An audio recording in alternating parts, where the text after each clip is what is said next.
Question of the day series में बच्चों मैं आया हूं एक जबरदस्त क्वेश्चन के साथ। क्वेश्चन आपका जेईई मेन 2023 एग्जाम 29 जनवरी शिफ्ट फर्स्ट का है और ये क्वेश्चन कॉम्प्लेक्स नंबर से, इसको फटाफट से हम बिना किसी देरी के सोल्व करते हैं।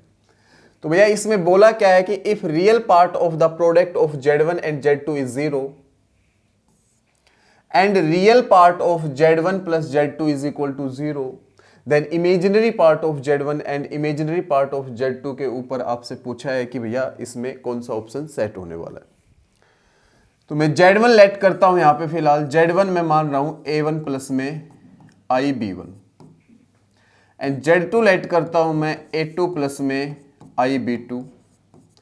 अब मैं बात करूं अगर रियल पार्ट ऑफ Z1 की तो वो होगा A1 and real part of Z2 की बात करूं तो भैया वो होगा A2। Imaginary part of Z1 की अगर मैं बात करूं तो वो होगा B1 and imaginary part of Z2 की अगर मैं बात करूं तो वो होगा B2। अब हम इन दोनों चीजों से कुछ इंफॉर्मेशन लाएंगे ताकि imaginary part of Z1 and imaginary part of Z2 के बारे में बता सके कि वो पॉजिटिव है या नेगेटिव पॉजिटिव है, या जो भी आपके पास ऑप्शन दे रखे इनमें से क्या है। ठीक है, यस। तो सबसे पहले मैं बात करूंगा real part of Z1 into Z2 की। तो इन दोनों की हम मल्टीप्लाई की बात करेंगे, है ना। पहले हम इन दोनों की मल्टीप्लाई करेंगे, उसमें से हम real part of Z1 into Z2 निकालेंगे। जब आप इन दोनों की मल्टीप्लाई करोगे Z1 इंटू Z2 की, उससे आपको क्या निकालना पड़ेगा, real part of Z1 into Z2 निकालना पड़ेगा। मल्टीप्लाई करोगे तो A1 इंटू A2 आएगा, एक तो साफ साफ है A1 इंटू A2 आएगा। हमें बिना आई वाले लेने ना, जिसके साथ आई ना हो। एक बिना आई का क्या आएगा, आई square into B1 into B2 करोगे तो माइनस B1 इंटू B2 कह सकते हो, क्योंकि आई स्क्वायर की value -1 minus B1 into B2। अब बाकी वाले आई वाले आएंगे, है ना, बाकी जो है वो आई वाले आएंगे। तो आई वाले लेने नहीं हमें, तो ये real part of Z1 into Z2 आ गया। Real part of Z1 into Z2 आ गया। ये बात उम्मीद करता हूं आपको समझ में आई होगी। जब इन दोनों की मल्टीप्लाई करोगे तो ये दो चीज ऐसी होंगी जिनके साथ आई नहीं होगा, और जिनके साथ आई नहीं होता है वो आपका real part of Z1 into Z2 होगा।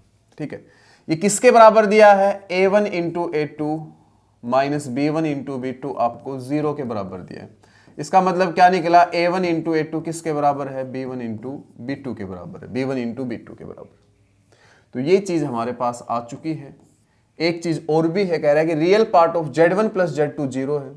जब आप Z1 और Z2 को जोड़ोगे, भैया Z1 और Z2 को जब आप जोड़ोगे, Z1 एंड Z2 को जब जोड़ोगे तो क्या आएगा, A1 plus A2, A1 plus में A2 प्लस में I कॉमन B1 प्लस में B2, ये आ गया। बोला क्या है कि real part of Z1 plus Z2 भी 0 है, मतलब कि आपके पास A1 प्लस A2 की वैल्यू फिलहाल 0।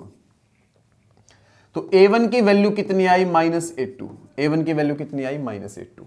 A1 की वैल्यू आपके पास -A2 आई। तो क्या मैं इस A1 की जगह -A2 रख सकता हूं, बिल्कुल सर।